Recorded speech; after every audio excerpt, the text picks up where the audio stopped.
viven en situaciones de hacinamiento, no tienen agua potable, alcantarillado, no hay un adecuado manejo de basuras, etcétera, etcétera. Viven en lugares marginales. Eso es lo que nos dice la epidemiología descriptiva. Permite identificar los determinantes y los factores de riesgo, muchas veces, de la enfermedad. Permiten estimar prevalencia. Recuerden ustedes, los diseños transversales permiten detectar prevalencia. Permiten, ¿no es cierto?, a través de estos estudios descriptivos, también distribuir adecuadamente los recursos según necesidades. O sea, pero necesidades de la población, no necesidades de una persona. Entonces, como aquí había una persona que necesitaba vacunarle a su mamá, entonces llevó la vacuna allá, donde estaba la mamá. Entonces, esas no son las necesidades de la población. Entonces hay que hacer un buen estudio descriptivo para esa persona decirle, mire, exactamente las necesidades son estas. Pero no traer 8,000 dosis de vacunas que sirven para 4,000 personas. O sea, casi nada, ¿no? El Ecuador tiene solamente el Ecuador tiene alrededor de 800 hospitales. 800 hospitales, solamente hospitales, entre hospitales básicos, de especialidad, especializados, ¿cierto? Provinciales, regionales, hospitales, de todos los niveles de complejidad. Entonces, si traen 4,000 dosis de vacuna, habrá 5 para hospitales. De eso se distribuyen de manera igualitaria, pero como ya se vacunaron otras personas que no están en los hospitales, entonces posiblemente queden 3 vacunas por hospital. Y peor aún, ¿no?, si consideramos que el Ecuador tiene alrededor de 2,000 unidades de salud, entre hospitales, centros de salud tipo A, B, C, y trajeron 4,000 dosis, entonces habrá 2 dosis para cada unidad de salud. O sea, como que casi nada, y sin embargo hicieron un escándalo, trayendo las vacunas en containers cubiertos con la bandera del Ecuador, hicieron arcos de agua para el avión que traía, y resulta ser que hay 2 dosis por unidad de salud, o unas 3 por hospital. O sea, listo, hay que decirles a esas personas en el ministerio que hagan el favor de utilizar la epidemiología descriptiva para saber exactamente a dónde tienen que distribuir los recursos según atendiendo a las necesidades que salen desde la investigación epidemiológica. Es un país que respeta a su gente, generalmente hace este tipo de estudios con la finalidad de darle equilibrio, equidad, garantía de derechos en la distribución de los recursos. ¿Cuáles son los principales estudios descriptivos que habíamos visto? Los ecológicos, que se clasifican en exploratorios de grupos múltiples, las series de tiempo y los estudios mixtos, como parte de los estudios descriptivos.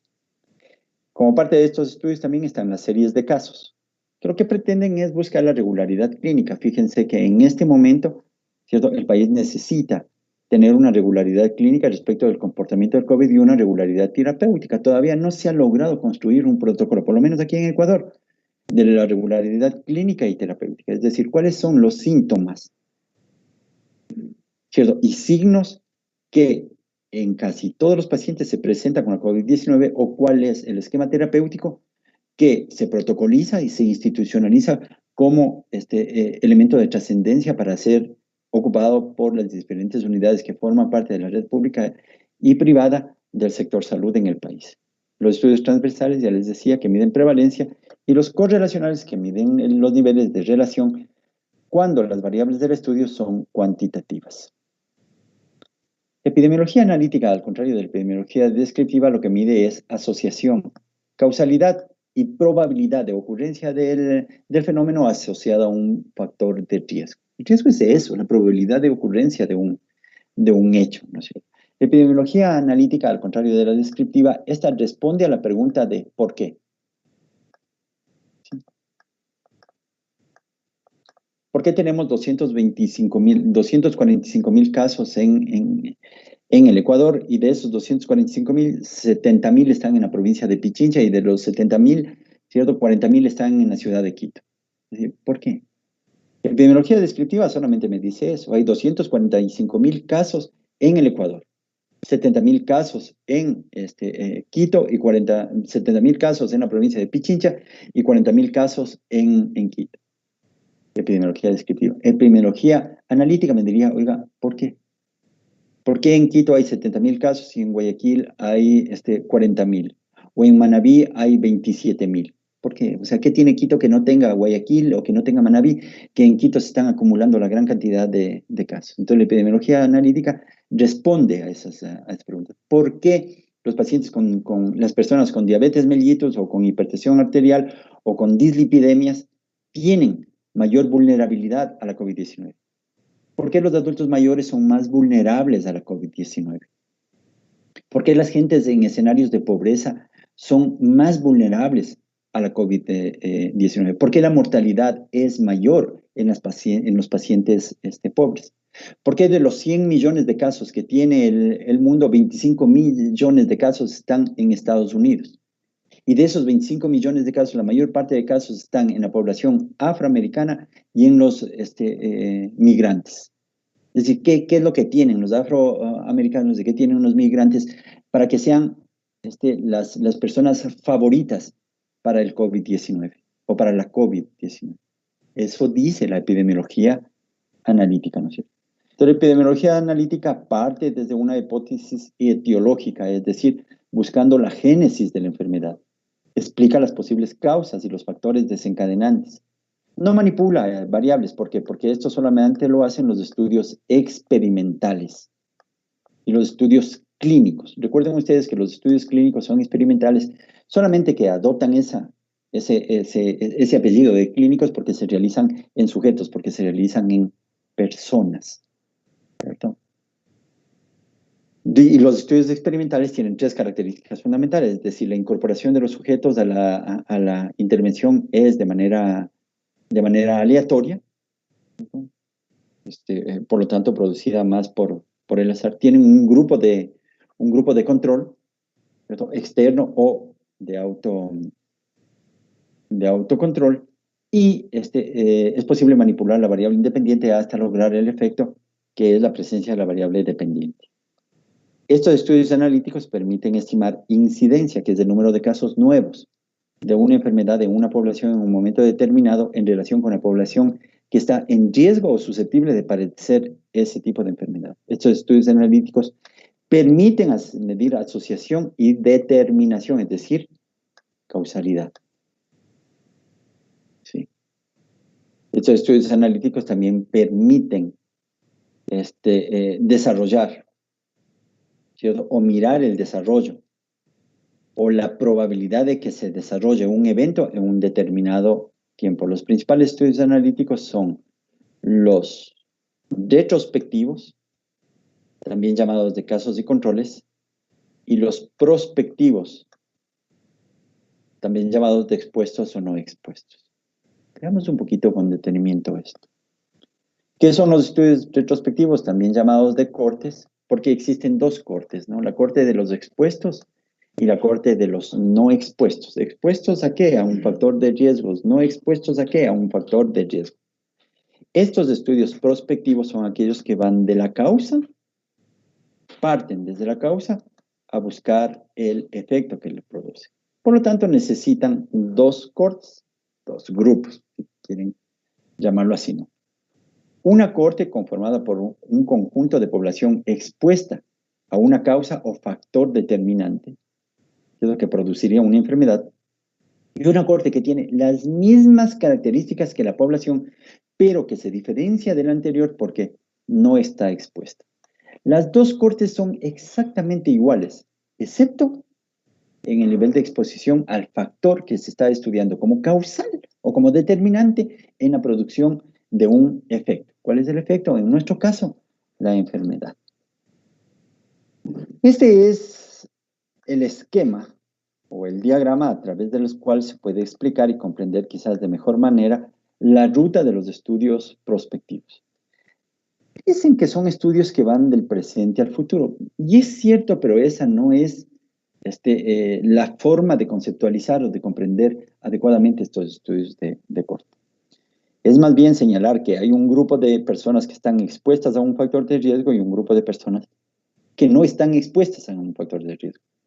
Requisito fundamental que las dos cortes de grupos sean iguales. Entonces son personas de 45 años a 60 años de edad, profesionales que trabajan en el sector público, que tienen título de tercer o cuarto nivel y que viven, les decía, en el sector urbano de Quito.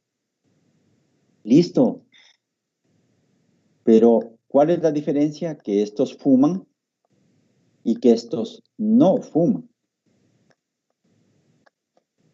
Entonces, noten ustedes, las dos cortes son iguales. Personas de 45 a 60 años que viven en el Distrito Metropolitano de Quito, que tienen educación superior, cualquier condición que les pongan para igualar las cortes.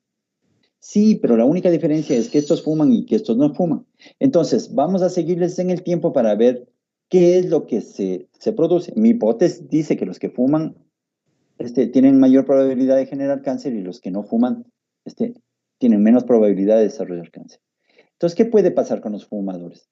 Que hay unos que sí desarrollan cáncer de pulmón y hay otros que no desarrollan cáncer de pulmón. Porque hay fumadores, ¿no es cierto? Hay fumadores que no hacen cáncer de pulmón. En cambio, hay no fumadores que sí hacen cáncer de pulmón. Y hay no fumadores, ¿cierto?, que no hacen cáncer de pulmón. ¿Qué es lo que esperarían estos estudios y qué es lo que se esperaría para poder demostrar mi hipótesis?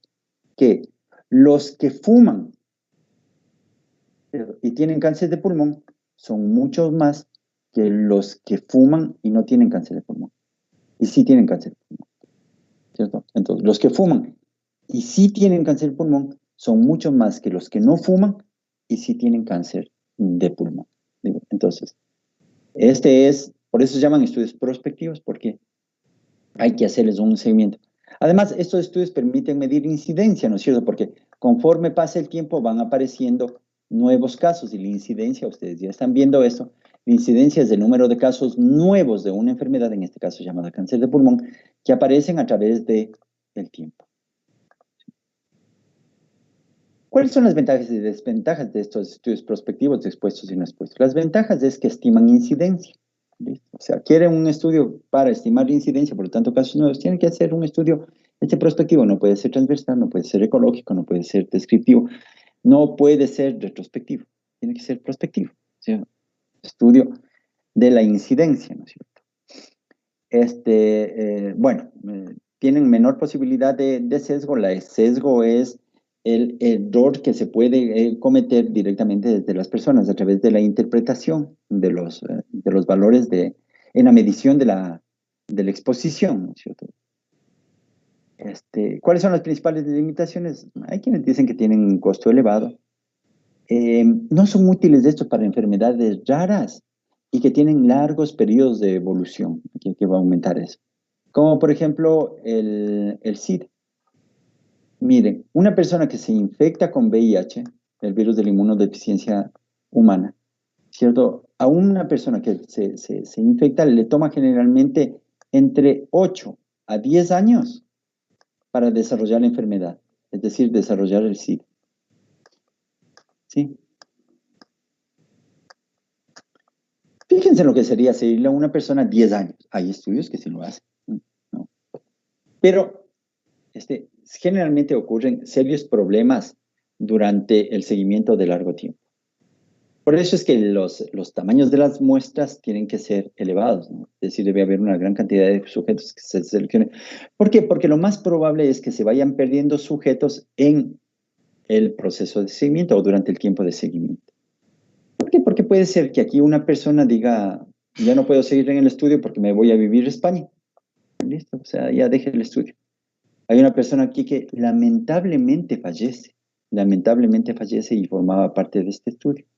O hay una persona que dice, vea, yo ya no quiero seguir formando parte del estudio, o sea, yo ya quiero salirme del estudio. No quiero saber nada. ¿Listo? Entonces, a esto se le llama la atricción. Cuando la persona, por algún motivo, deja el estudio y el tamaño de las muestras, entonces van disminuyendo porque la gente va dejando el estudio. También es importante reconocer que durante el tiempo pueden haber variantes en la forma de diagnosticar la enfermedad o en la forma de establecer los procedimientos metodológicos de su abordaje. Digo, sí, entonces empezaron haciendo el diagnóstico de VIH a través de pruebas rápidas como anticuerpos. Hasta aquí. Desde aquí hasta acá hicieron con antígenos. Y desde aquí hasta acá hicieron con Western blot. Aquí utilizaron microELISA, que hicieron una prueba molecular como la PCR o el Western blot. ¿Sí?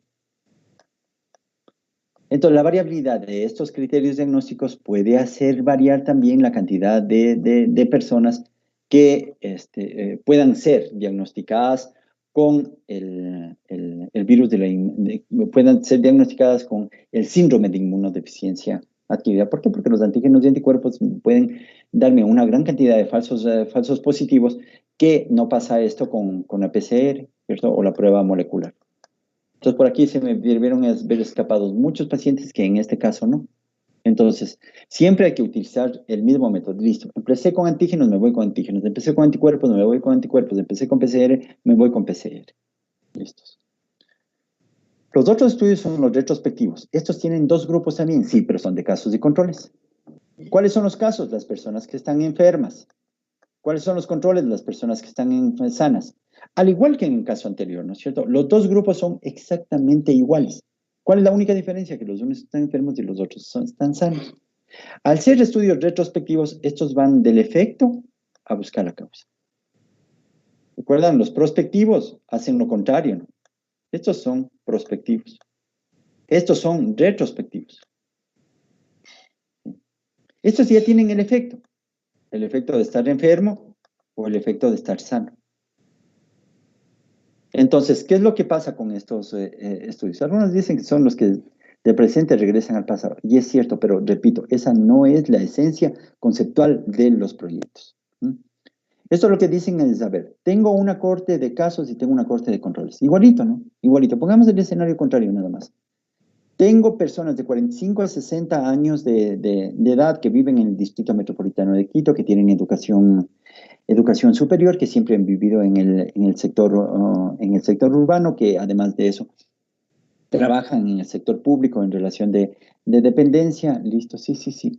Pero estos tienen cáncer de pulmón y estos no tienen cáncer de pulmón. La pregunta es, oigan, pero si son iguales. Si son iguales, si viven en el Distrito Metropolitano de Quito, tienen 45 a 60 años de edad, tienen educación superior, trabajan en relación de dependencia, trabajan en el sector público, tienen clase media, son iguales. Ah, pero mi hipótesis dice que posiblemente estos fumaban y estos no fumaban. Entonces regreso a ver, ¿no? Y resulta ser que estos sí tienen el factor de riesgo, o sea, estos sí fumaban. Sí, pero estos no tienen el factor de riesgo. Estos no fumaban. Sí, pero tienen cáncer de pulmón. Estos no tienen cáncer de pulmón, pero oiga, resulta ser que a estos les pregunté si fumaban y me dijeron que sí y no tienen cáncer de pulmón. Y estos que no tienen cáncer de pulmón también les pregunté de qué fumaban y me dijeron que no fumaban. Entonces, ¿qué es lo que uno espera encontrar como factor de riesgo? Que los que sí fuman y tienen cáncer de pulmón sean muchos más que los que sí fuman y no tienen cáncer de pulmón. Entonces voy a hacer aquí un cálculo de los ratios, la razón de productos cruzados, y ver que posiblemente el riesgo atribuible, el cálculo del riesgo atribuible, ya van a estudiar ustedes eso, es mucho mayor en los que sí tienen el factor de riesgo y sí tienen cáncer de pulmón que los que sí tienen el factor de riesgo, pero no tienen cáncer de pulmón. ¿Cuáles son las ventajas y desventajas de este tipo de estudios? Las ventajas es que estos son menos costosos, ¿no? Tienen corta duración, se pueden hacer rápido. Estos sí se pueden aplicar en enfermedades raras o enfermedades que tienen largos periodos de evolución. Noten ustedes, ¿no es cierto? Entonces, más que seguirle 10 años, 8 años a un paciente infectado con VIH hasta que me haga SIDA, más bien le tomo al paciente que tiene VIH, que tiene SIDA, que tiene síndrome de inmunodeficiencia deficitaria, y le tomo a los pacientes que no tienen síndrome de inmunodeficiencia adquirida y regreso a ver en el tiempo. Y regreso a preguntarles, oiga, ¿usted fumaba? ¿O usted fumaba? Y entonces que me diga si fumaba o no fumaba, o que me diga que sí fumaba o no fumaba, ¿cierto? Entonces son estudios más rápidos, menos costosos. Puedo ir incluso a las estadísticas, ¿cierto? A las historias clínicas y ver en las historias clínicas paciente con este síndrome de inmunodeficiencia adquirida y veo si era un paciente que en historia clínica me decía que era un fumador, cuánto fumaba, desde cuándo fuma. Ah, no, perdón. Estoy con el caso del SIDA. Y puedo ver ahí sus temas referidos a su salud sexual y reproductiva, hábitos, hábitos de sexualidad y ese tipo de costumbres, ¿no es cierto? Entonces, permite analizar varios factores de riesgo. Entonces, aquí más bien debería decir, hago un análisis de su sexualidad, si es que es paciente con SIDA, ¿no es cierto? Estos no estiman directamente incidencia, ¿por qué? Porque lo que estiman básicamente es riesgo, ¿cierto? Odds ratio y riesgo, ¿cierto? Relativo o diferencia de riesgo. ¿Cuál es la diferencia de riesgos que tienen los que tienen VIH respecto de los que no tienen VIH, o los que tienen SIDA respecto de los que no tienen SIDA? ¿Cuál es la diferencia de riesgo? ¿En cuál de estos grupos el riesgo es mayor? ¿No es cierto? Si hago un cálculo de riesgos con toda seguridad, la mayor cuantía de riesgo, la mayor magnitud de riesgo va a estar en aquellos pacientes que tienen SIDA, tienen diagnóstico de SIDA, y que sus hábitos sexuales eran. Pero dentro de estos estudios del método de la investigación existe esta investigación llamada operativa, que se aplica fundamentalmente a la epidemiología para el estudio de situaciones emergentes en escenarios epidemiológicos.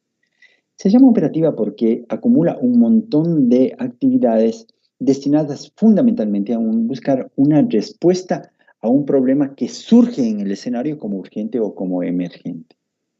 Si buscaríamos una definición de epidemiología, de investigación epidemiológica operativa de campo, diríamos que es la aplicación de los principios y métodos de la investigación científica para el estudio de problemas de salud inesperados, que surgen de manera súbita, que surgen de manera abrupta, pero que requieren una respuesta inmediata y una intervención oportuna.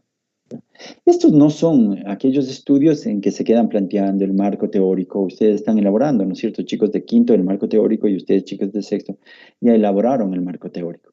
Y posiblemente se demoraron un mes en hacer el marco teórico porque tuvieron que ir a hacer revisiones bibliográficas, documentales, de papers, de documentos científicos y extrajeron de ahí la principal teoría o la mejor teoría que explica el problema. Y ahí se quedaron un mes o 2 meses haciendo el marco teórico. No, no, no. Aquí tienen un problema de salud completamente inesperado que requiere una respuesta inmediata. Tienen la COVID-19, listo. Y no hay cómo quedarse haciendo el marco teórico de la COVID-19, sino que necesitamos establecer respuestas rápidas que permitan una intervención oportuna y contener la enfermedad. Por lo tanto, lo que hace es demandar respuestas inmediatas. ¿Cuáles son las características fundamentales de esta investigación operativa de campo? Tiene que ejecutarse en el lugar, o sea, yo no puedo estar ejecutando una investigación sobre el comportamiento de la COVID-19, la H1N1, el Vibrio, cólera o el ébola, desde aquí, desde el teletrabajo, ¿no? O sea, hay que ir allá donde está el problema, donde sucedió la emergencia, donde sucedió el brote, donde se dio esa presencia inesperada de ese proceso epidemiológico. Es una investigación rápida, sí, porque necesito respuestas, o sea, necesito una respuesta rápida para contener la COVID-19, para contener la H1N1, para contener la fiebre amarilla, para contener el brote de sarampión, para contener el brote de intoxicación por consumo de alcohol metílico, para contener el brote producto de una intoxicación alimentaria. Eso les va a suceder con mucha frecuencia en el escenario de su salud rural. Van a tener un montón de niños, niñas que tienen de pronto una intoxicación alimentaria y ustedes necesitan hacer rápido una investigación operativa con la finalidad de poder dar una respuesta a esa cantidad de niños y niñas que tienen ese tipo de intoxicación. Es imperativo, por lo tanto, una investigación, una intervención oportuna. Generalmente, preguntas de examen, esta investigación operativa es retrospectiva. Les decía, es rápida, permite tener una una etiología, dar cuenta de la etiología de la enfermedad, permite medir asociación, permite medir el riesgo, por lo tanto, la epidemiología, la investigación operativa es generalmente vinculada con la epidemiología analítica y es generalmente retrospectiva, aun cuando toda la investigación epidemiológica arranca desde lo descriptivo. Y luego lo descriptivo, como no es suficiente para explicar el problema, entonces apela a la epidemiología analítica. Pero todo arranca desde la descripción, todo arranca desde la descripción. Incluso el conocimiento de las personas sobre todos los hechos arrancan desde las sensopercepciones.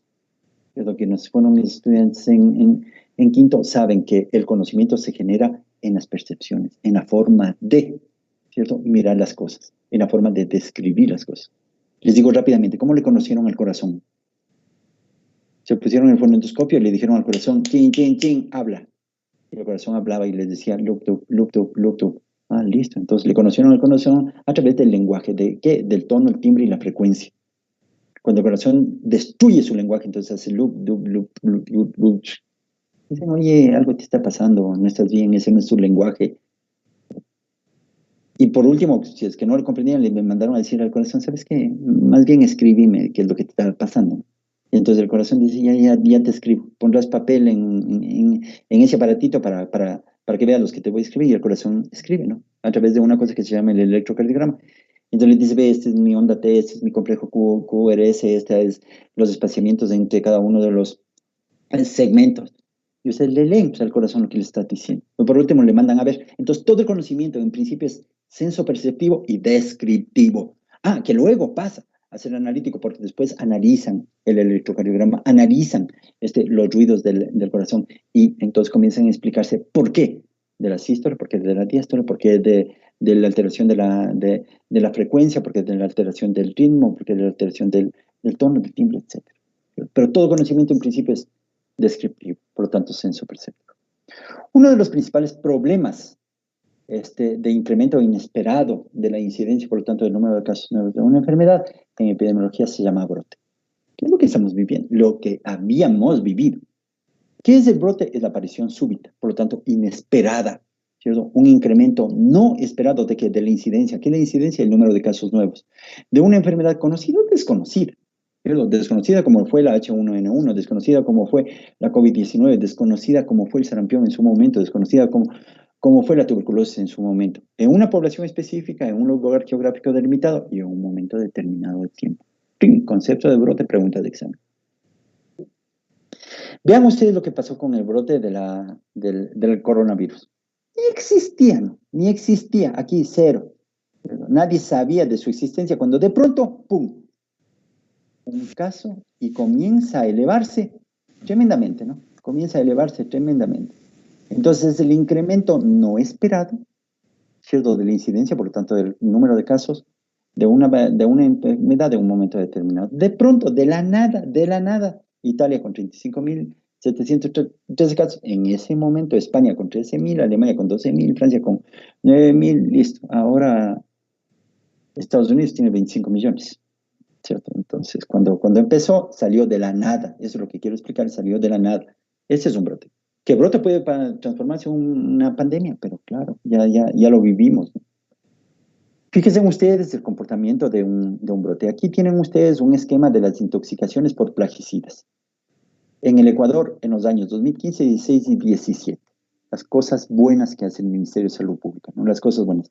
Ustedes entran a la Gaceta Epidemiológica, y van a ver cómo el Ministerio tiene, ¿cierto?, mapeadas todas las enfermedades que son objeto de vigilancia epidemiológica. La Gaceta Epidemiológica. Entonces, ¿qué es lo que tiene el Ministerio? El número de casos de intoxicación por plaguicidas por semana epidemiológica. Ustedes saben que en el año existen 52 semanas, chicos. 52 semanas existen en el año. Entonces, fíjense, aquí están el número de casos por semana. Y fíjense lo que pasó entre la semana 9 y la semana 11 del año 2017. De pronto, ¡pum!, un incremento abrupto, súbito, inesperado, porque todo el mundo esperaba este comportamiento de una enfermedad llamada intoxicación por plaguicidas en el Ecuador. Y el Ministerio entonces nos da elementos para el análisis. Nos dice, vean, la mayor parte de casos suceden en la población de 20 a 49 años y sobre todo en la población de hombres.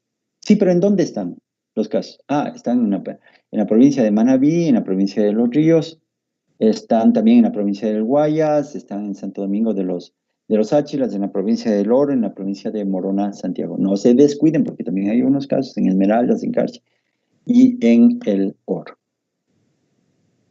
Entonces, ¿cierto? El brote no es otra cosa que el incremento súbito de una enfermedad en un momento determinado. Hace este pico. Este pico me dice que es un incremento súbito. Yo les había dicho, jóvenes, de que el ministerio tiene mapeadas las enfermedades, ¿no? Por lo tanto, tiene un rango de frecuencia esperada. Entonces les decía, por ejemplo, el Ecuador espera alrededor de 800,000 casos de infecciones respiratorias agudas, espera 300,000 casos de infecciones digestivas agudas, espera más o menos 4,500 casos de VIH-Sida, espera más o menos 165 defunciones por causas del embarazo, parto y posparto. Eso es lo que esperan. Y eso es lo que espera en función de mirar esta regularidad a través de los años.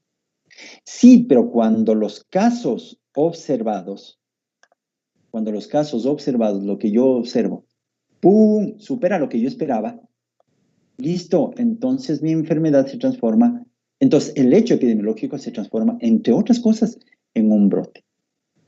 ¿Sí? Entonces, repito, esperaba 800,000 casos de infecciones respiratorias agudas en el año, ¿cierto? Como promedio.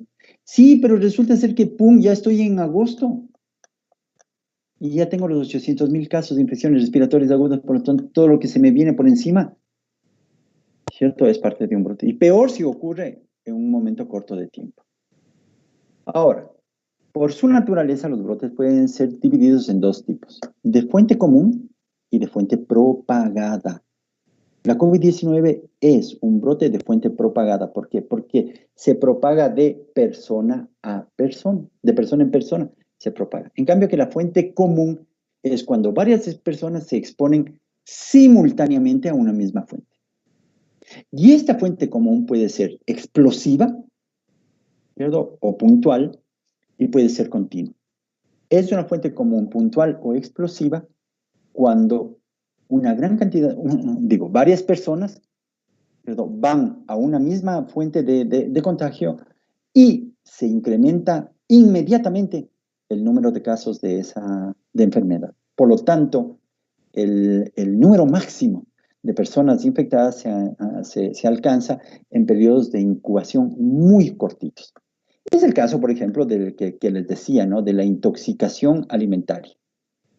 Esta es la frecuencia generalmente esperada de casos en una comunidad. Eso es lo que uno esperaría en el año. Sí, pero lo que ve de pronto es que en diciembre, que es bastante común, por ahí por las semanas 50, 51, a fines de diciembre, resulta ser que en la comunidad de ustedes, donde ustedes son médicos rurales, listo, entonces se supera el umbral de lo esperado, de lo esperado y comienzan a observar una gran cantidad de casos. Resulta ser que a unos niños de una escuelita les llamaron a la casa navideño para darles una fundita de caramelos, su juguetito, y también les dieron un almuercito, un platito de comida. Pero resulta ser que el platito de comida lo aderezaron con alguna salmonela, con una shigella, con algún rotavirus, con algún tipo de microorganismo, y los niños. De los 120 niños que fueron al almuerzo, ¡pum!, resulta ser que 80, solamente en ese día, solamente 80, desatan un cuadro de intoxicación alimentaria. Entonces se desata un brote, ¿cierto? Un brote explosivo, un brote de una fuente común. La fuente común continua, ¿cierto?, es la exposición de varias personas, pero a una fuente que la comparten, pero que mientras van, ¿cierto?, formando parte de la fuente o van consumiendo los elementos de la fuente, se van enfermando. Por ejemplo, es cuando la gente va a tomar el agua, ¿cierto?, ocupar el agua de una fuente que está contaminada. Entonces, mientras va a la fuente de agua, se va contagiando. Y a ustedes les va llegando, ¿cierto? Conforme se van contaminando. Esta es la fuente común continua. Hay una sola fuente que es el sistema de abastecimiento de agua, ¿cierto? De esa zona. Aquí hay una fuente propagada, son varias personas las que van propagando la enfermedad. O sea, mientras se van difundiendo, ¿cierto? Mientras van caminando, van difundiendo la enfermedad. Entonces, por su naturaleza, los brotes pueden ser de fuente común y de fuente propagada. ¿Se puede confundir el brote con una epidemia? Solamente por un hecho. La epidemia es el incremento de la incidencia, pero de manera progresiva, al igual que el brote. Entonces, comparte ese segmento del concepto. Tanto el brote como la epidemia elevan la incidencia de casos. ¿Cuál es la gran diferencia? Que mientras el brote lo hace de manera súbita, abrupta, ¿sí? La epidemia lo hace de manera progresiva. Es decir, la epidemia va incrementando de manera progresiva el número de casos. Entonces, esto es una epidemia y esto es un brote. Siempre en relación al número de casos esperados. Yo esperaba 800,000 casos de, ¿cierto?, infección respiratoria y resulta ser que estoy en agosto, lo que les decía hace un rato, y ya tengo los 800,000 casos. Entonces estoy entrando en una epidemia. Si los casos se presentan de manera abrupta, súbita, estoy en un brote. Puede ser de cualquier enfermedad. La epidemia puede ocurrir en cualquier enfermedad, en cualquier momento del tiempo. No importa el número de casos. No importa el número de casos. ¿Por qué? Porque cada una de las enfermedades está mapeadas en función de su frecuencia. No importa la extensión geográfica. No esperen que la epidemia sea en el Ecuador entero. Sí, puede haber una epidemia en un cuartel. Se desata una epidemia de una enfermedad, o puede haber una epidemia en la Universidad Central. Se desata de pronto una gran cantidad de casos. Se desata en la ciudad de Quito, ¿cierto? Se desata en la parroquia de Calderón, ¿cierto? Este es el comportamiento de una epidemia, ¿no es cierto? Entonces, tenemos un número de casos que normalmente vamos a esperar. Aquí está la mediana, o la media aritmética, es el promedio de casos que uno esperaría. Y miren ustedes cómo, en el caso de la tosferina, el número de casos va progresivamente incrementando hasta este momento del tiempo, donde ustedes dicen, no, ya superó el umbral esperado, el umbral de casos esperados, y todo lo que viene de aquí forma parte de la nueva incidencia, ¿no? Este es el nuevo número de casos. Ah, pero si el brote de tosferina me habría hecho esto en un periodo corto de tiempo, entonces habría pensado que esto es un brote. Vean ustedes aquí la tendencia de la influenza estacionaria. Este es el umbral de lo esperado. Normalmente esperaba este número de casos. Sí, pero ya en el 10 de febrero, ya, o sea, mi número de casos de tosferina ya superó mi umbral de casos. Por lo tanto, todo lo que está arriba forma parte de una epidemia. Y tengo que declarar a esta enfermedad en epidemia. ¿Qué es la endemia? Bueno, es un problema habitual de una enfermedad. Es la presencia constante, es la prevalencia de la enfermedad. Todas las enfermedades son endémicas, excepto la viruela. ¿Por qué? Porque es la única enfermedad que se radicó en el mundo. El SIDA vino en 1981 y sigue aquí ya. Entonces, como una enfermedad endémica, el SIDA, desde 1981, no la van a poder erradicar. ¿Por qué? Porque no depende de lo que haga o deje de hacer el Ministerio de Salud Pública, los servicios de salud, los médicos, los antirretrovirales. No, depende de lo que haga o deje de hacer la gente.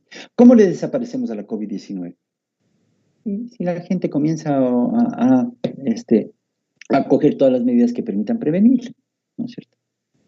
Miren, el sarampión está aquí desde 1757 y la rubiola desde 1866.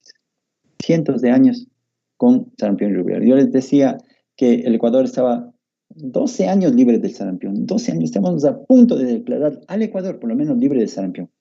Y de pronto, ¡pum!, un día, ¿cierto? 45 casos de sarampión, producto de un caso importado. Una niña que vino, ¿cierto? Y se estacionó con su familia en una de los cantones de la provincia de Tungurahua con defectos de de vacunación y punto, nos desató. Y ahora estamos con sarampión regado por todo el país. ¿Cuántos años tendremos que esperar para controlar ya el sarampión? Sí, muchísimo tiempo. Entonces, ese es endemia.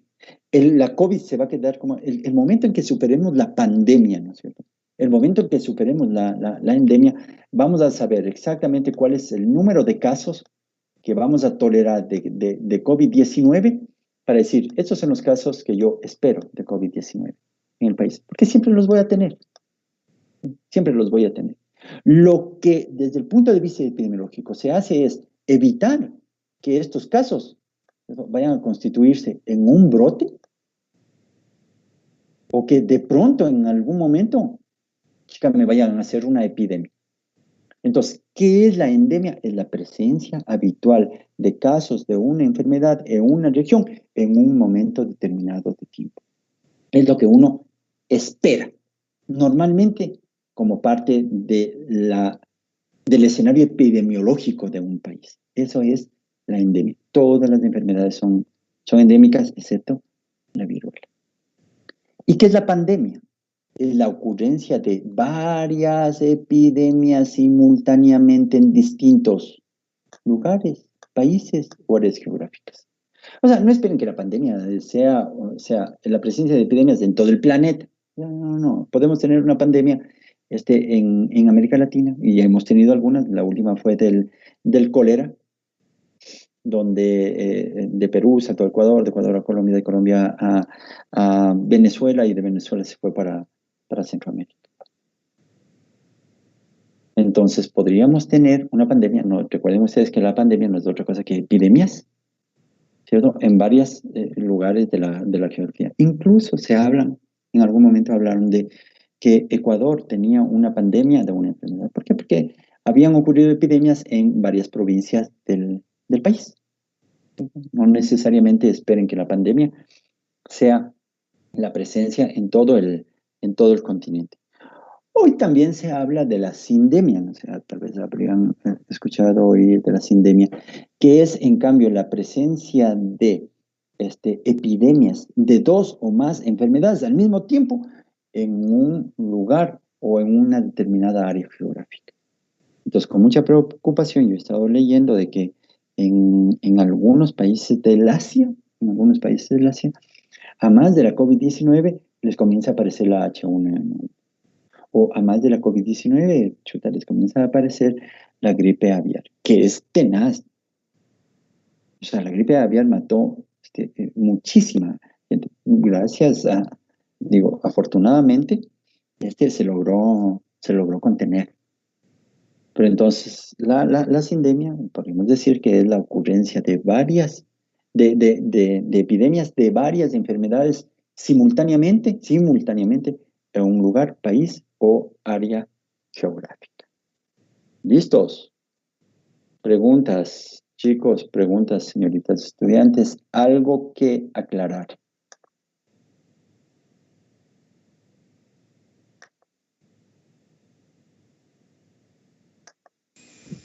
No, doctor, no hay dudas. Todo claro. ¿Me lo escuché bien? Perdonen. Todo claro, doctor. Todo claro, señorita Michelle. Bueno, si hay algo que aclarar, lo que me interesa, chicos, y señoritas, son básicamente, pero primero quiero hacer énfasis en este concepto del método epidemiológico, ¿no es cierto? Porque noten ustedes están haciendo investigación, ¿no? Y están haciendo una muy buena investigación.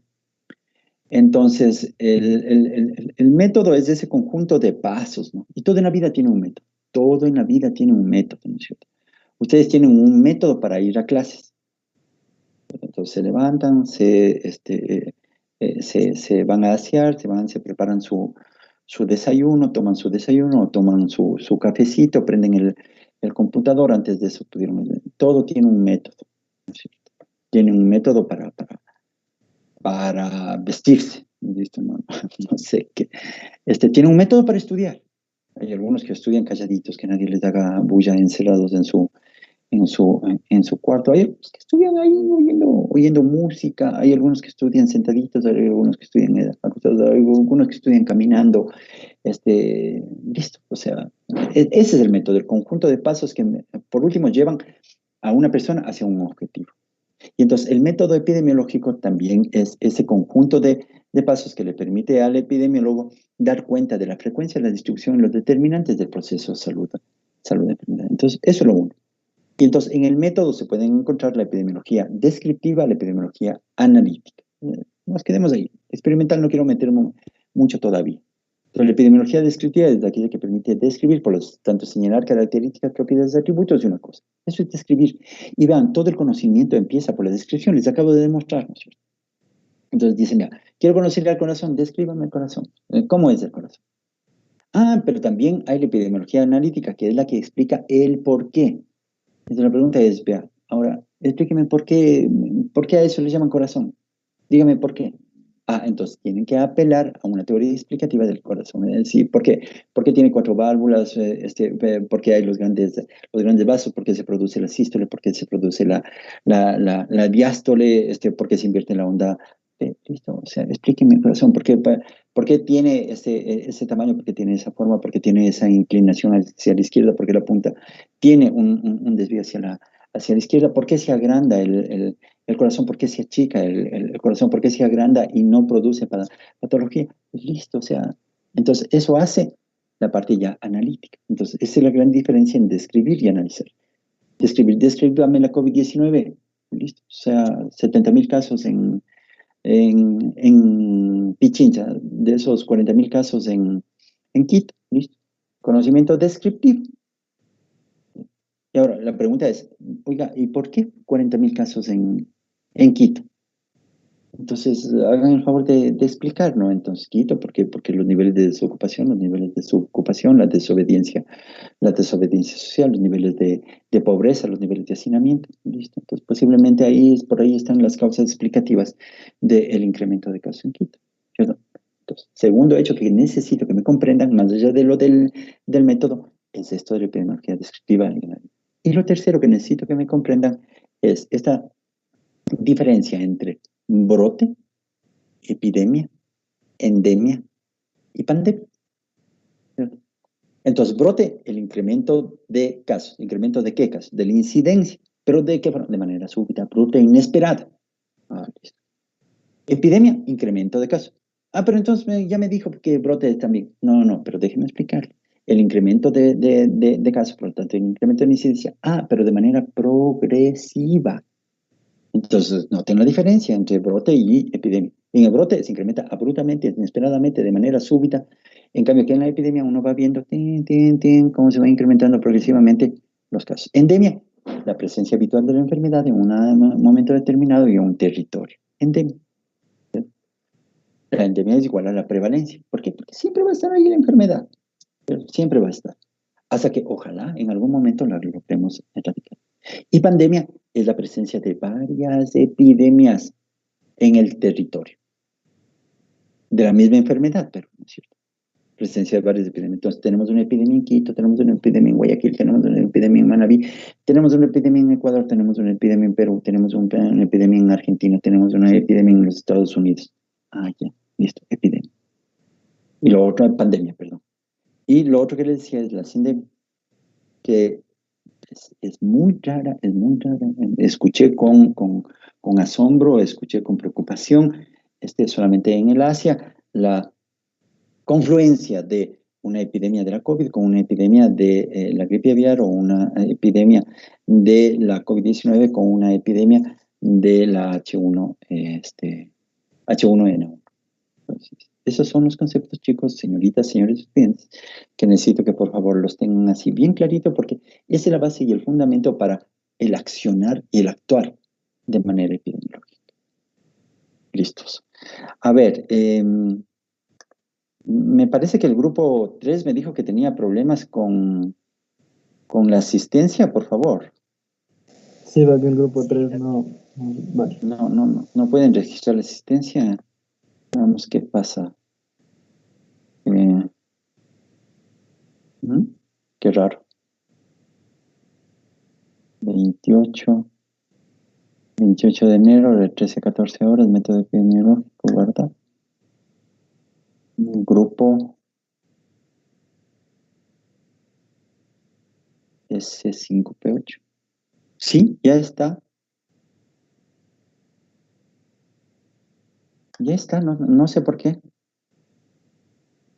Es que Doc, no nos sale el icono para nosotros poner. Ah, ya. Disculpa. Ya, Doc. Ya. Entonces ya sé qué es lo que pasa. Pero claro, es error mío, chicos. A ver, tienen un minuto para entrar y guardar la asistencia. Ahora deben verla. Sí está, Doc, ya salió. Ya. Les solicito, por favor, que ingresen y autorregistren su asistencia. Bueno, ¿alguna pregunta, alguna inquietud, alguna otra cosa? Doc, una pregunta. Sí, ¿Los brotes también pueden ser transmitidos? O sea, una enfermedad transmitida de persona a persona, porque parecería que sería más común en esa claro. forma de transmisión que nos dijo. Recuerden ustedes que les acabo de explicar, les dije, los brotes pueden ser calificados de fuente común y fuente propagada. Y los de fuente propagada son los que se transmiten de persona a persona, como la COVID-19, por ejemplo. Ese se transmite de persona a persona. Y los de fuente común son un conjunto de personas que comparten la misma fuente de contagio, ¿no? Y esa puede ser explosiva o continua. Explosiva cuando se desata la enfermedad en horas, o continua cuando la gente va a la misma fuente y se van enfermando. Van a comprar el licor en la misma tienda de al frente de la facultad y ahí van cayendo, ¿no? Van cayendo con una intoxicación por alcohol metílico.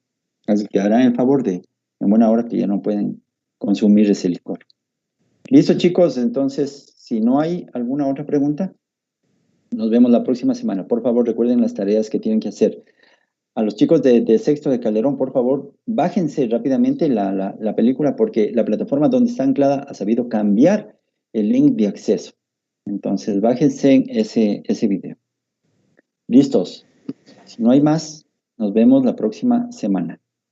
Hasta luego, Doc. Hasta luego. Hasta luego. Gracias, doctor. Hasta luego. Gracias, Gusto de Doc. saludarles. Que Gracias, vayan muy bien. Doc. Cuídense, Hasta luego, por Doc. favor. Que les vaya muy bien.